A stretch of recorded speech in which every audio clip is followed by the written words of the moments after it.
네, 이어지는 순서에서는 최근 관심이 집중되고 있는 외국인 가사도우미 제도 집중 점검하겠습니다. 관련 영상 보시고 대담 이어갑니다.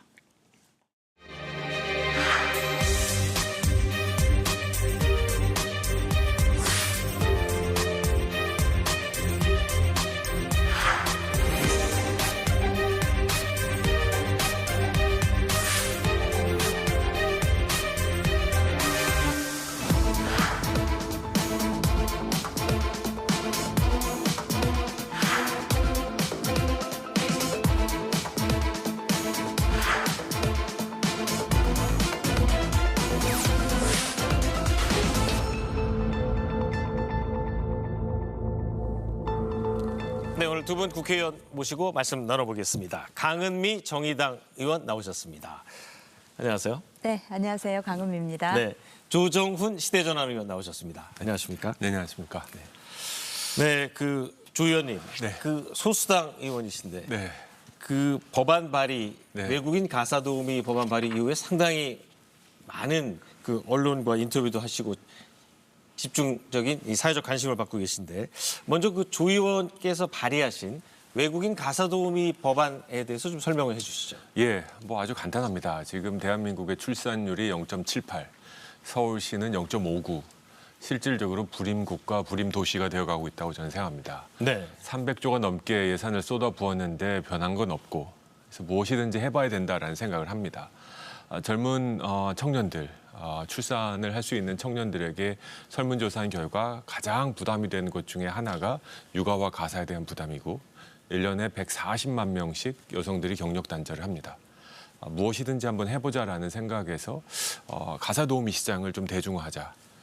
그래서 제가 발의한 법안은 외국인 가사도우미 분들이 한국에 왔을 때 이분들을 가사 사용인이라는 범주로 간주를 해서 지금 적용되고 있는 최저임금 적용을 대상에서 제외해 그 정책을 한 5년 동안 실행해보자.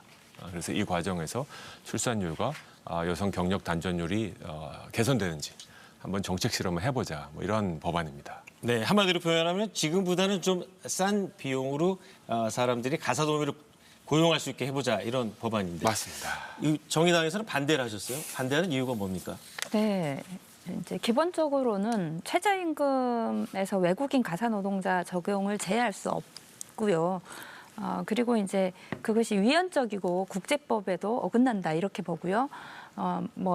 예로 든 싱가포르나 여기는 70년대에 도입한 거에서 그때는 이제 인권 인식이 좀 낮았을 때고 네. 최근에 도입한 독일이나 일본 같은 경우는 그 나라에 있는 최저임금을 적용하고 있습니다. 그런 면에서 부적절하고 더욱이 이제 가사노동이나 돌봄노동이 지금도 우리나라에서는 저평가되어 있어서 굉장히 심각한 문제인데 다시 거기에서 더 낮게 고용을 한다고 하면 그런 문제에서 내국인 노동자들의 일자리를 빼앗기는 문제 등 굉장히 저는 심각한 문제가 발생할 거라고 보입니다.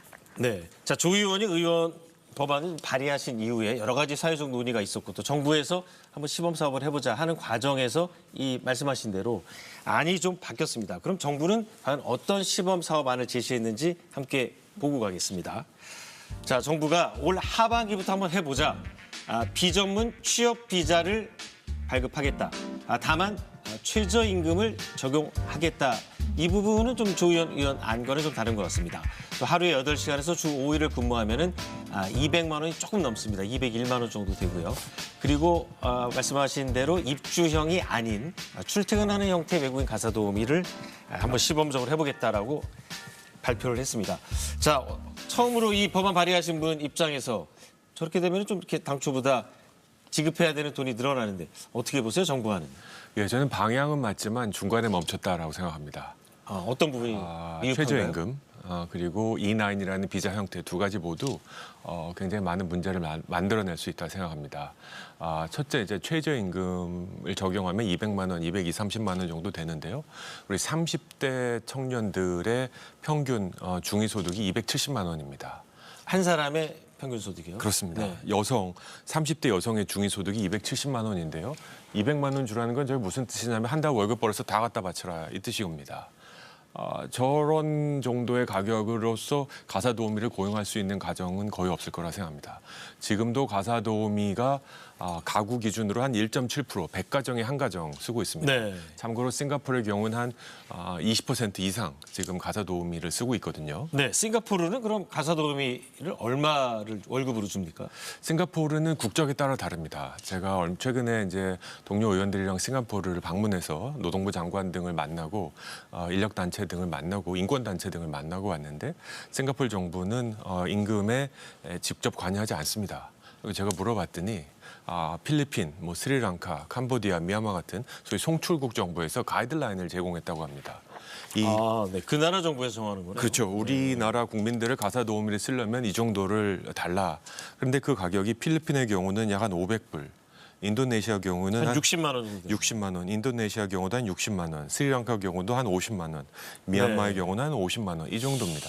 그러면 한국에 비해서 이 4분의 1 가격이라고 볼 수도 있는데 그렇습니다. 강 의원님, 우리 조 의원님 말씀이 지금 정부한 대로 200만 원이 넘어가면 실질적으로 이 돈 부담 때문에 이 외국인 가사도우미를 쓸 수 있는 분들이 많지 않을 거다 이렇게 말씀하시거든요. 어떻게 보세요? 그러니까 이제 저는 좀 더 근본적인 저출생 문제를 바라봐야 된다고 생각하는데 실제로 이제 뭐 4차 저출생 고령화 정책까지 나와 있는데 거기에서도 분석을 할 때 핵심은 우리나라의 과도한 경쟁과 집중과 일쏠림 그래서 실제로 삶의 질 자체가 낮아지기 때문에 아이를 낳거나 결혼할 생각이 없는 거예요. 그리고 또 이제 이 이중 구조화된 노동시장 그리고 높은 주거 비용 때문에 또 자잘하고 이탈해서 아예 이제 뭐 삶의 이제 네네. 이런 게 낮아지는 건데 그런데 이런 근본적인 문제를 해결하지 않고서 굉장히 차선적인 문제를 해결하는 거는 좀 저는 문제라고 생각합니다. 그래도 뭐라도 해보자는 그런 말씀 제가 많이 들었거든요. 그러면은 제가 이제 수요자 입장에서 한번 질문을 들어보면 싱가포르에 가령 필리핀 출신의 도우미가 온다면 그거를 필리핀 정부에서 그 가격을 어느 정도 자국민은 이 정도 받아야 된다고 하는데 우리나라 같은 경우에 그러면 외국인 가사도우미를 송출하려고 하는 나라들이 많이 있습니까? 즉 우리나라로 오고 싶어하는 외국인 가사도우미들이 많아요? 엄청 많습니다. 어떻게 조사해 보셨어요? 제가 싱가포르 가서 필리핀 대사도 만났습니다. 필리핀 사람들이 한국에 오고 싶어 하겠느냐. 한국 시장을 열어주면 필리핀에게 큰 도움이 되겠다. 굉장히 인상적이었고 이건 또 정부 관련 말일 수 있으니까 필리핀에서 싱가포르로 오셔가지고 가사 도우미를 하고 계시는 분들 여러 분 만났습니다. 이분들이 한국에서 시장이 열리면 오겠냐. 그리고 이 가격 정도 100만 원 정도 오겠냐 그러면 뭐 다 이구동성으로 오겠다 그러고요. 제가 이 질문도 해봤습니다. 근데 한국에서는 100만 원 드리면 인종차별이라고 한다라. 했더니 한 가사 도우미께서 잠시 침묵을 하시더니 내가 15년 동안 여기 와 있는데 나는 15년 전으로 돌아가도 똑같은 결정을 할 거다. 왜냐하면 내가 이 돈으로 송금을 해서 형제들 교육시키고 땅 사고 집 사고 지금 그 돈으로 울타리 치고 있다. 나는 이 제도에 대해서 감사하다. 돈의 가치가 이제 저소득 국가에서는 상당히 크니까요. 맞습니다. 네. 그래서 저희가 외국인 가사 도우미를 뭐 강제로 오겠다는 것도 아니고 또 우리 대한민국 국민분들이 이 제도에 대해서 반대하시는 분들은 간단합니다. 안 쓰시면 됩니다. 부담이 되고 여러 가지로 불편하다 그러면 안 쓰시면 되는데 이 정도 비용의 가사 도우미를 써서 내가 경력 단절하는 거를 경력을 계속 이어가겠다라는 분들에게 이런 거를 할 수 있는 고려를 막지 말자. 법적으로 한 가지만 더 말씀드리면 지금 가사 사용이라는 제도가 있습니다. 가사 사용이요. 그렇습니다. 근로기준법, 최저임금법 상에서도 최저임금 대상에서 제외되는 직군이 있습니다. 제가 외국인 근로자들이 가사 도우미로 들어왔을 때 이 직군으로 적용하자라고 했다는 건 인종별로 임금을 차별하자는 게 아니고 어차피 가사 사용인이라는 직군은 현재도 최저임금 제외 대상이기 때문에 외국인 가사 도우미를 이 직군으로 간주하자라는 겁니다. 그래서 전혀 네. 차별이 아니라고 저는 생각합니다. 네. 자, 말씀하시죠. 네. 그러니까 이제 지금 현재에도 실제로 이제 미등록 체류하는 분들이 많으시잖아요. 불법 체류. 네, 네네. 이제 불법 체류가 용어가 적절하지 않다고 해서 네, 유엔에서 미등록 이제 체류. 미등록 네. 체류라고 하는데 이제 그런 것이 근로 조건이 너무 열악하고 그리고 실제 인권 침해가 일어나는데 그것이 제대로 이제 처치가 안 되니까 실제로 이주에서 이주 노동자들 중에서 미등록 체류용 노동자들이 많아지는데 실제로 다른 곳에서 일하는 노동자들은 최저임금 이상을 받아서 4배 이렇게 받고 있는데 거기 있는 사람들이 과연 계속 그 이탈하지 않고 남아 있을 수 있겠냐 이런 네네. 문제에 대해서도 저는 유익 있게 봐야 된다고 생각하고요. 상당히 현실적인 지적이시네요. 네. 네. 같이 필리핀에서 와서 일하는데 어떤 분은 가령 산업근로자로 공장에서 일하면 이 가사도우미보다는 훨씬 더 많이 받고 같은 필리핀인들끼리 정보 교류를 했을 때 야, 그럼 여기 이쪽으로 가면 돈을 더 많이 받는데 그 가사도우미 안 하고 딴 데로 갈 수 있다는 말씀이시죠? 네, 그렇습니다. 네, 네. 그 상당히 그 현실성이 있는 문제네요. 다른 나라에서는 이런 게 없었나요? 예, 그 뭐 미등록 외국인 불법 체류 뭐라고 불러도 좋습니다만 너무 많습니다. 지금 대한민국에 있는 외국인 근로자가 한 200만 명, 이 중에 불법 근로자가 한 40만 명. 특정 국가의 외국인은 10명이 한국에 오시면 7명, 8명이 불법 체류가 됩니다. 이거는 법치 국가지 않습니까, 대한민국이. 용서할 수 없는, 인용할 수 없는 숫자라고 생각합니다. 그래서 불법 체류에 대한 단속을 강화할 필요 있습니다. 그런 차원에서 아까 말씀드린 E9 비자. 저는 이 E9 비자가 고용허가제인데 비자 종류 중에서 가장 많은 불체자를 양산하고 있습니다. 네. 그래서 방금 말씀하신 그 문제는 가사도우미, 외국인 가사도우미 문제에만 적용되는 것이 아니고 외국인, 체류 외국인, 특히 근로 외국인 관리 전체에 해당될 수 있습니다. 많은 정책들이 있을 수 있습니다.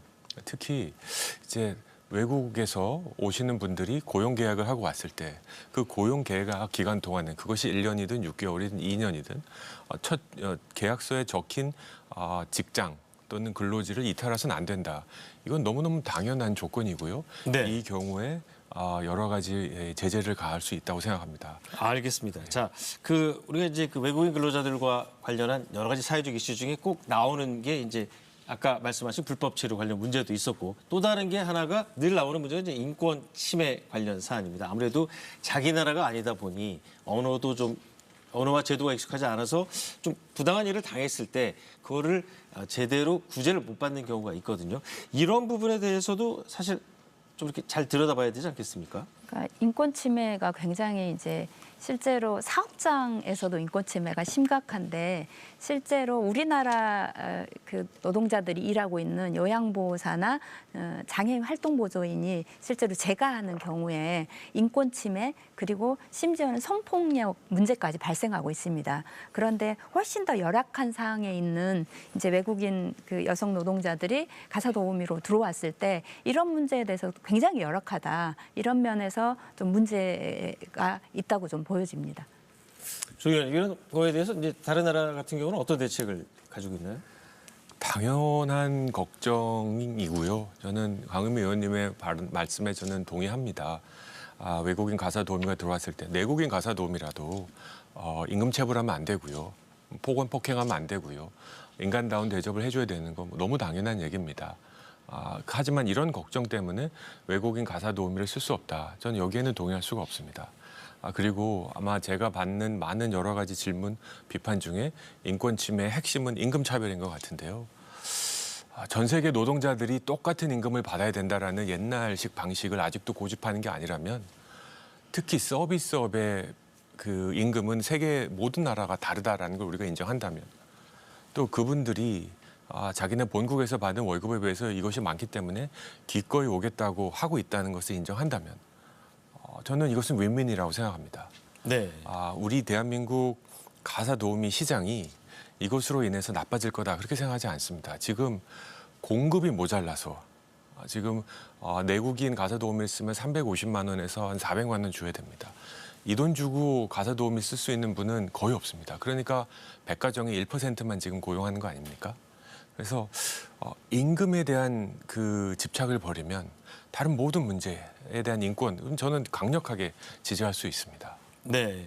자, 우리 조 의원께서 말씀하셨듯이 그 국내 시장과의 사실 충돌도 좀 있습니다. 왜냐하면 새로운 어떤 외국인 노동자들이 들어올 때 항상 그 충돌이 있었는데 국내 가사도우미로 일하시는 분들은 상당히 좀 반대를 하고 있는 걸로 알고 있습니다. 네, 반대를 하고 있는데요. 이제 그동안의 가사 노동자들이 노동법의 적용을 갖지 못했습니다. 그래서 2002년도에 실제로 이제 가사 노동자를 보호하는 법이 만들어졌고 그게 처음 만들어진 법입니까? 그리고 작년 1월달, 작년 6월부터 시행해서 아직 1년이 되지 않았습니다. 이제 그런 면에서 가사 노동자들도 드디어 제대로 노동권을 보장받게 됐다라고 하면서 이제 그 정착되고 있는 과정이고 그게 제대로 정착되고 나면 국내에 실제로 노동자들이 더 유입될 거라고 그쪽 업계에서는 보고 있습니다. 그런데 이게 제대로 시행돼서 정착도 되지 않은 상태에서 저렇게 저임금의 외국인 노동자를 쓴다고 하면은 당연히 내부적으로 반발이 많을 거고요.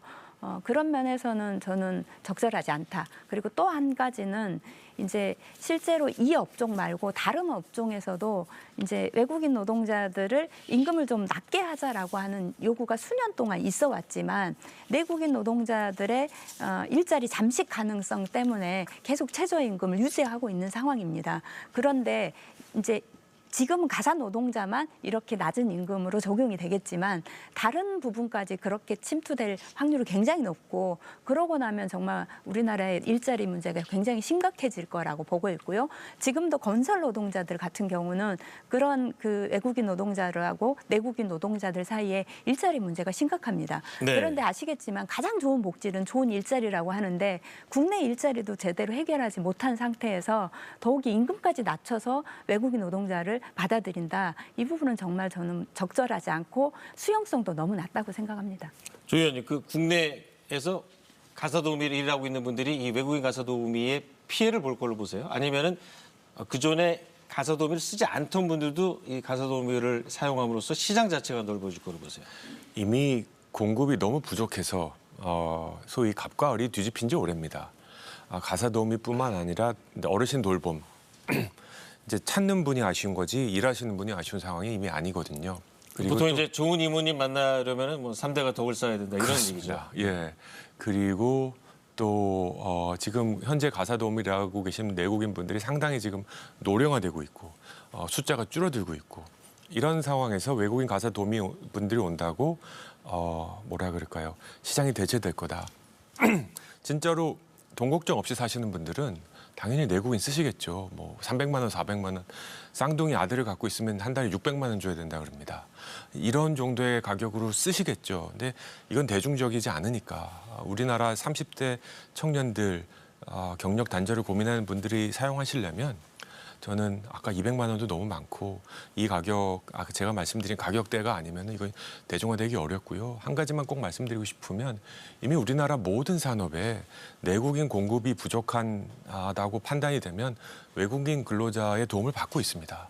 네. 건설이 그렇고 농업이 그렇고 어업이 그렇고 우리 다 알듯이 외국인 없으면 깻잎도 못 따고 그렇죠? 아파트 질 수도 없고 이런 상황인데 왜 굳이 돌봄 노동만 외국인 고용을 제한해야 됩니까? 이건 저는 역차별이라고 생각하고요. 오히려 이게 여성들에게 돌봄 노동을 저비용으로 떠안게 만드는 그런 압박과 부담을 주고 있는 게 아닌가. 모든 분야의 외국인 근로자들을 도입하면서 왜 우리 가사도우미 분야만 그리고 여성들의 경력 단절 그리고 출산율 증가를 이어줄 수 있는 잠재력이 매우 큰 분야만 이것을 막아야 되는가. 알겠습니다. 이거는 타당하지 않다고 생각합니다. 저는 좀 다른 생각인데요. 어쨌든 다른 분야에서도 그 분야에 있는 기업에서 그 면밀하게 조사해서 실제로 얼마가 부족하고 요구가 있을 때 그 요구를 받아들여서 정부가 정말 그게 당연한 요구인지 이런 과정을 거쳐서 이제 진행을 했는데요. 지금 우리나라의 가사노동 수요가 얼마나 되는지 인력 부족률이 얼마인지 정확하게 조사된 게 없습니다. 그런데 이런 데이터부터 면밀하게 작성하고 시뮬레이션도 하고 그래서 진행을 해야 되는데 그런 게 없는 상태에서 이렇게 도입되는 것에 대한 문제를 제기하는 것이고요. 네. 저는 저출생 문제와 관련해서는 저는 근본적으로 그 노동 시장의 이중 구조 문제, 그다음에 너무 높은 집값 때문에 주거의 문제, 이런 그 근본적인 문제를 해결하지 않고 자꾸 부수적인 문제를 이야기하는 것도 문제이고요. 네, 근데 집값 같은 거 해결하기가 좀 이렇게 쉽진 않으니까요. 아니 쉽지 않지만 실제로 그런 근본적인 문제를 해결하지 않고 그러니까 내가 제대로 된 집이 없고 아이를 키울 수 있는 집이 없고 그리고 안정된 직장이 없는데 아무리 가사 도우미가 있다고 해서 결혼할 의사가 없는 사람이 아이를 낳을 수 있는 건 아니지 않습니까? 그러니까 알겠습니다. 기본적으로는 네. 이 근본적인 문제를 해결하기 위한 국가적인 노력이 더 필요하다. 여기에 더 집중해야 된다. 저는 이렇게 봅니다. 네. 저 강 의원님 말씀에 뭐 더 이상 동의할 수 없을 정도로 동의합니다. 수요 조사 해야 되는데요. 수요 조사란 게 실은 안 해본 분야입니다. 지금 우리 30대 청년들 그리고 대한민국의 가정이 100만 원 내외로 가사 도우미를 쓸 수 있다고 상상해 본 적이 없거든요. 네. 실질적 수요란 것은 해보지 않으면 계산할 수가 없는 상황입니다. 그래서 아까 저런 정책 실험을 해보자라는 제안을 드린 거고요. 두 번째로 저출산 정책의 근본적인 문제를 해결하자. 저는 뭐 너무너무 동의합니다. 여론조사, 설문조사에 보면 경제적 불안감, 주거 이런 게 뽑힙니다. 근데 하고 있는데 지금 그건 굉장히 시간이 걸리는 문제고 그때까지 아무것도 안 하고 손 놓고 있으면 제가 70년대생인데 저 때는 100만씩 태어났습니다. 근데 지금 20만도 지금 지키기 어려운 상황인데 이러다 보면 진짜 나라 없어질 수도 있는 상황이라 뭐라도 한번 해보자. 이 과정에서. 이것이 중장기적인 출산 대책을 대체할 거라 이렇게 생각하지는 않습니다. 네, 그러면 저 외국인 가사 도우미의 그 내용에 대해서 살펴봤고 효과가 과연 있을 것이냐 없을 것이냐 문제도 한번 따져보겠습니다. 그 여성들이 아무래도 물론 가사를 남녀가 똑같이 해야겠지만 아무래도 여성들이 가장 많은 스트레스를 더 받고 있는데 이 외국인 가사 도우미가 도입되면은 이 경단녀 즉 여성들이 사회 활동을 하는데 확실하게 증가하는 효과가 있나요? 예, 그 많은 분들이 이제 외국인 가사 도우미 제도가 활성화된 나라와 출산율이 그렇게 높지 않다 이런 얘기를 하십니다. 맞습니다. 왜냐하면 외국에서 도입된 가사 도우미 정책의 핵심은 여성들의 가사 부담을 줄어들어서 여성들의 경력을 계속 이어가게 하겠다 이 정책입니다. 사회 활동에 초점이 맞춰져 있는 그렇습니다. 대한민국은 말씀드린 대로 1년에 140만 명씩 여성들이 매년 경력을 단절합니다. 정말 어처구니 없는 숫자고 너무너무 아까운 숫자입니다. 그래서 가사 도우미 제도가 이 정도의 가격으로 도입되면 여성들의 경력 단절에 그러니까 경력을 이어가는 데 도움이 될 거다. 이건 확실합니다. 근데 여기서 그럼 이것이 출산으로 이어질 것인가? 그러면 출산을 왜 안 하는 이유를 쫙 보면요. 우리 강 의원님이 말씀하신 대로 1번은 경제적 불안, 주거입니다. 이건 뭐 부정할 수 없습니다. 네. 하지만 바로 이어지는 2등, 3번은 출산과 가사에 대한 부담입니다. 따라서 이 가사에 대한 부담이 줄어든다면 최소한 간접적으로 출산에 도움이 될 것은 저는 확실하다고 생각합니다. 네. 자, 강 의원님, 여성의 사회 진출 어떻게 네. 애를 낳고 이 외국 가사 도우미가 좀 도움이 될 걸로 보세요? 그러니까 이제 저는 그 근본적으로 기업의 인식 자체가 좀 바뀌어야 된다고 생각을 하는데요. 이제 여성 노동자들이 임신하고 아이를 낳고 직장 생활을 하는데 그것에 대해서 왠지 이제 불편하게 보는 눈들이 여전하고요. 그리고 이제 예전에 실제로 비해서 그래도 많이 네. 나아졌습니다. 나아지긴 아닌가요? 했으나 실제로 여성 노동자들이 일하고 있는 그 여성 노동자가 혼자 일하는 곳들이나 그다음에 이제 소규모 사업장. 주로 네. 근무하는 곳에서는 그게 안 되고 있죠. 그러니까 네, 대기업 이나 공공기업만 가능한 상황이고요. 그래서 그런 인식 전환이 필요하고요. 이제 또 그 한 가지는 실제로 대체 인력을 제대로 좀 그 정부가 가지고 있다가 그 노동자들이 빠져나가도 그 대체 인력이 충분하게 들어갈 수 있도록 하는 것과 그리고 이제 그 여성만 경력 단절이 좀 되는 상황인데 실제로 다른 나라 같은 경우는 남성이 육아이직을 쓰면 인사고과를 높게 쳐주는 방식으로 해서 오히려 여성과 더 남성이 고과를, 네. 예, 여성과 남성이 둘 다 육아이직을 권장하는 방식으로 하고 있어요. 그래서 오히려 저는 만 3세까지 충분하게 육아이직을 쓸 수 있도록 하고 그 육아이직이 남성, 여성이 차별되지 않도록 하는 방식으로 제도를 바꾼다고 하면 저는 굳이 가사노동자의 제도보다는 이것이 훨씬 더 그 출산율을 높이는데 효과가 있을 거라고 보이고요. 특히 네. 이제 우리나라는 지금 현 정부가 뭐 69시간 이 시간 노동 시간 문제도 이야기하고 있는데 노동 시간 자체가 너무 길기 때문에 또 발생하는 문제가 있습니다. 그래서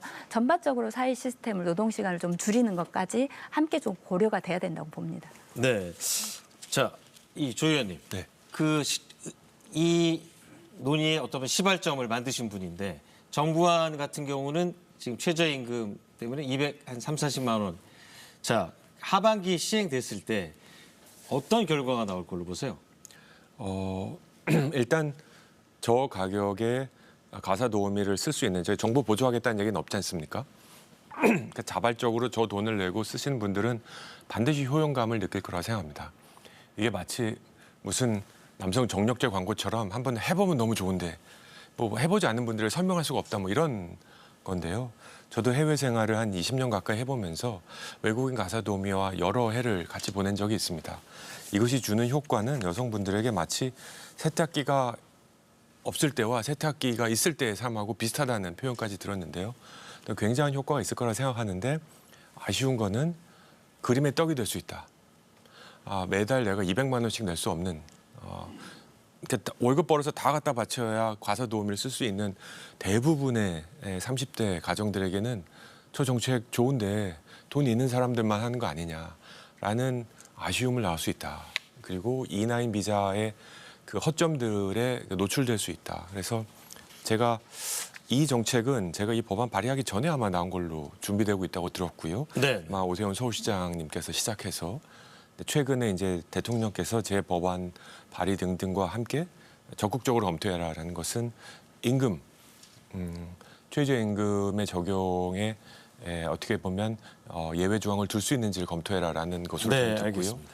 이 부분에 대해서는 좀 적극적으로 한번 논의를 진행해 볼 필요가 있다 생각합니다. 네. 자, 우리 강 의원님도 하반기에 시행되기 전에 이 점은 정부가 꼭 자세히 잘 봤으면 좋겠다 하는 부분 있으면 짚어주시죠.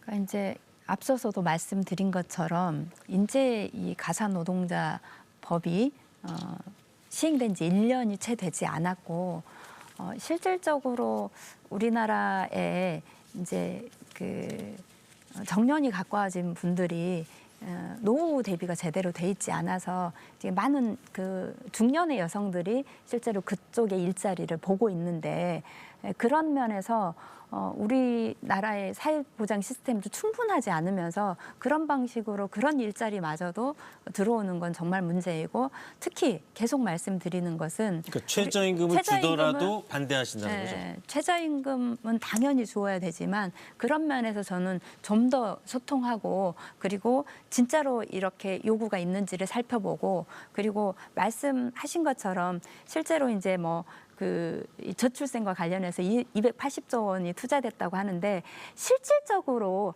그 저출생과 관계없는 예산들도 마치 저출생 예산으로 이렇게 된 게 많거든요. 풀려진 그래서 측면이 좀 있죠. 제대로 저출생 예산을 마련해야 된다. 이렇게 저는 생각합니다. 네, 오늘 어떻게 보면은 우리 국회 내에서 소수당이라고 할 수 있는 정의당 그리고 시대전환 의원님 두 분을 모시고 그 이야기를 나눴는데 거대 여야 정당에서 나오신 분들이 나올 때는 무슨 인허가 비리, 돈봉투, 코인 투자 이런 얘기가 주로 나와서 진행하는 입장에서 상당히 곤혹스러웠습니다. 하지만 이 소수 정당에 나오신 특히 우리 시대전환 조 의원 같은 경우는 현실 세계에서 일하는 여성, 일하는 아빠들이 느끼는 그 현장에서의 고민을 법안을 통해서 또 이렇게 사회적 이슈로 만드시고 또 이거에 대해서 진지하게 논의하시니까 이 시청자들이 이 소수 정당에 계신 분들에 대해서 좀 희망을 볼 것 같습니다. 두 분 말씀 잘 들었습니다. 감사합니다. 감사합니다. 네, 오늘 논의했던 이 외국인 가사 도우미 논쟁. 이 안에는 저출산, 육아, 가사, 그리고 인권과 이민, 한국 사회의 여러 가지 이슈들이 촘촘히 얽혀 있습니다. 이 앞으로 50년 또는 100년 후의 대한민국의 모습을 결정하는 이 거대 담론의 시작일 수도 있습니다. 더욱더 치열한 고민과 사회적 논쟁 속에서 이 저출산, 소멸 사회에서 벗어날 현실적인 대안이 만들어지길 기대해 보겠습니다. 이루어진 한 라이브 여기서 마칩니다. 시청해주신 여러분 고맙습니다.